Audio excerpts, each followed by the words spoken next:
নমস্কার বন্ধুরা, আজ বাড়ির থেকে বেরিয়ে পড়লাম ঝাল চা খেতে। আড়ংঘাটা বাড়ির থেকে 7 থেকে 8 মিনিটের রাস্তা। আড়ংঘাটায় বেরিয়ে পড়লাম ঝাল চা খেতে। জায়গাটা একদম স্টেশনের সামনে শনি মন্দির, তার অপোজিটের গলিতে। দাদাটা কিন্তু খুব সুন্দর ঝাল চা বানায়। শুনতে অবাক কিন্তু নয়, সত্যি দারুণ বানায়। লঙ্কা দিয়ে, আদা কুচি দিয়ে, তুলসী পাতা দিয়ে, আরও সিক্রেট মশলা দিয়ে। আমি এর আগেও অনেকবার খেয়েছি এবং আজকেও খাচ্ছি।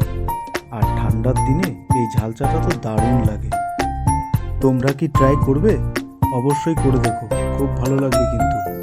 কারণ এই চা ঠান্ডার দিনে আমার তো ভীষণ স্পেশাল চা। এটা আমি খুব খুব খুব ভালো লেগেছে আমার, মানে আমি বলে বোঝাতে পারবো না। যাই হোক, ভালো থেকো বন্ধুরা, সুস্থ থেকো, এটাই আশা করি।